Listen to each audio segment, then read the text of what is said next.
भगवत गीता को हम जब जब पढ़ते, अनेक बार ये भारत संबोधन अर्जुन के लिए भगवान ने किया, कई बार, और जहां जहां किया हमने कई ऐसा प्रयास किया एक बार कि देखें कहां कहां अर्जुन के लिए ये संबोधन, और हमें लगा कि जहां जहां भगवान ने ये भारत शब्द लगाया अर्जुन के लिए, वहां कुछ विशेष प्रेरणा निकल रही थी। और सत्य ये भी है कि भारत शब्द गीता जी में पढ़ के अर्जुन के संबोधन के लिए उस समय हमें लगता है कि केवल अर्जुन नहीं, शायद भगवान ये प्रेरणा दे रहे हैं, ऐ भारत की संतान, गीता के साथ जीने की आदत बना।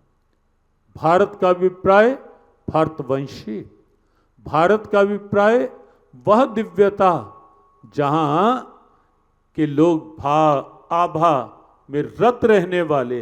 हमारी ऋषियों की परंपरा आप देखें, संतों की परंपरा देखें, गुरुओं की परंपरा देखें, आपको लगेगा वहां भारत जीवंत रूप में आपको दिखेगा, ज्ञान में रत रहने वाले।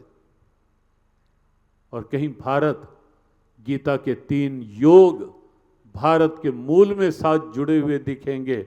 भरत से बना है भारत, और भरत केवल शकुंतला तने भरत नहीं, 3 भरत हैं।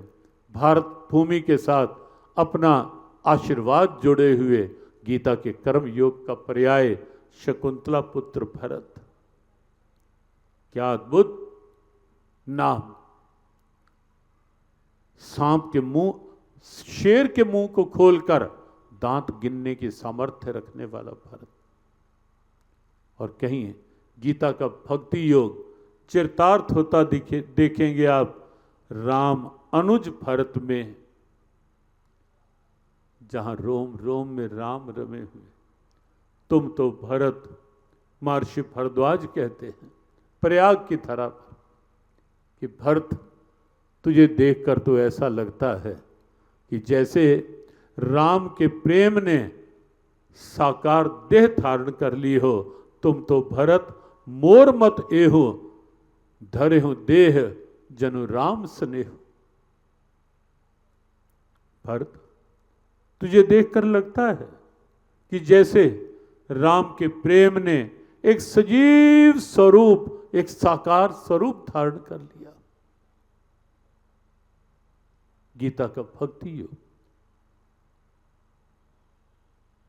राम के अनुज भरत, जग जपे राम, राम जपे चे। भक्ति का चरम उस अवस्था में होता है जीव भगवान को याद करे, वो सहज भक्ति है।